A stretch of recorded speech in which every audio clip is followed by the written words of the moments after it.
पंढरपूर पासून अवघ्या 15 मिनिटांच्या अंतरावर पंढरपूर करकंब रस्त्यावर धोत्रेज ग्रँड प्रायव्हेट लिमिटेड घेऊन आले आहेत पंचतारांकित सुविधांनी युक्त हॉटेल ग्रँड। तसेच पुण्या मुंबईच्या धर्तीवर सर्व सुविधांनी युक्त hotel Shreeyash restaurant, veg non veg permit room bar, प्रशिक्षित कुक व होस्टिंग सेवा हॉटेल ग्रँड मध्ये उपलब्ध आहेत। 50 एसी रूम्स, 3500 स्क्वेअर फुटाचा सुसज्ज बकवेट हॉल, भव्य एसी सूट्स, टेरेस गार्डन, भव्य लॉन आणि चेंजिंग रूम सहित स्विमिंग टँक, प्रशस्त पार्किंगची सुविधा। पंढरपूर नजीक असलेल्या हॉटेल ग्रँड या सुसज्ज आणि पंचतारांकित सुविधांनी युक्त hotel grand, hotel Shriyas restaurant, veg non veg permit room बार, पंढरपूर करकंब रोड। संपर्क 02186 24 22 45। ताज्या घडामोडी पाहण्यासाठी आमच्या YouTube चॅनलवरील PVR म्हणजेच पंढरी वार्ता या न्यूजला सबस्क्राइब करा आणि शेजारील बेल आयकॉनवर क्लिक करा। अगोदरच शासनास निर्देश दिलेले आहेत। एक तर माझ्याच मतदारसंघातला असल्यामुळे मला त्याची पूर्ण माहिती आहे। एक तर वाहनं शहरामध्ये येता कामा नये आणि जर वाहनं त्या ठिकाणी शहरामध्ये अवजड वाहनं यायलाच नको आहेत, बायपासनं ती वाहनं जायला पाहिजेत।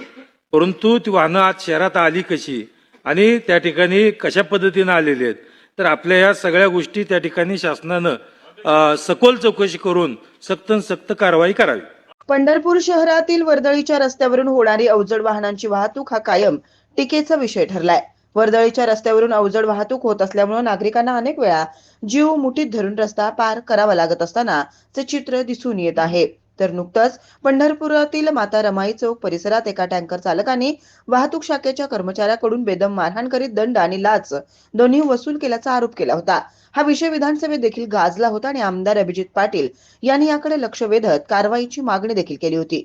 तर तालिकाध्यक्ष आमदार समाधान आवताडे यांनी शहरात येणारे जड वाहतूक रोखली जावी अशा सूचनाही पोलीस प्रशासनाला दिल्या होत्या। परंतु शहरातून अजूनही काही रस्त्यावरून जड वाहतूक बिनधास्तपणे सुरू असल्याचं चित्र दिसून येत आहे। कृषी उत्पन्न बाजार समिती ते कर्नल भोसले चौक या उड्डाणपुलाच्या कामास आता भोसले चौकाच्या बाजूने देखील सुरुवात झाली, त्यामुळे या रस्त्यावरून दोन्ही बाजूने पत्र्याचे बॅरिगेटिंग करून वाहतूक सुरू ठेवण्याचा प्रयत्न करण्यात आला आहे। यातून हा दोन्ही बाजूचा रस्ता अधिक अरुंद झालेला आहे आणि जड वाहतुकीसाठी जास्त धोकादायक बनलाय। मात्र तरीही सायंकाळ झाली की महर्षी वाल्मिकी पुलावरून येणारी अवजड वाहतूक अंबाबाई पटांगण, मटन मार्केट, अर्बन बँक चौक या मार्गे कर्नल भोसले चौकाकडे व छत्रपती शिवाजी महाराज चौकाच्या दिशेनं सुरूच असल्याचं पाहावयास मिळत आहे। पंढरपूर शहरातील रेल्वे रुळाखालचा भाग हा ब्लॅक सॉइलचा पाया असलेला आहे, त्यामुळे रस्ते लवकर खचून खड्डे पडतात अशी माहितीही नगरपालिका प्रशासनाकडून दिली गेली आहे। त्यामुळे शहरातील रस्त्याची वाट लावणारी व जीवितास मोठा धोका उत्पन्न करणारी जड वाहतूक रोखली जावी अशी मागणीही होत आली आहे। आता पंढरीतून होणाऱ्या जड वाहतुकीचा मुद्दा विधानसभेत गाजत असतानाही ही जड वाहतूक करणारी वाहने शहरात शिरताच कशी पैलतीरावर 3 रस्ता परिसरातून वाहतूक का रोखली जात नाही असा सवाल उपस्थित केला जात आहे। सर्वश्रेष्ठ उपचार होतील नेत्रांवरी, नंदादीप उजळून टाकी सर्वांची दृष्टी उजळी नंदादी धारी। पंढरपूरकरांनो लक्ष द्या, लक्ष द्या। नंदादीप आय हॉस्पिटल घेऊन येत आहे मोफत लासिक स्क्रीनिंग कॅम्प। तुम्ही चष्मा किंवा कॉन्टॅक्ट लेन्स वापरून कंटाळला आहात का?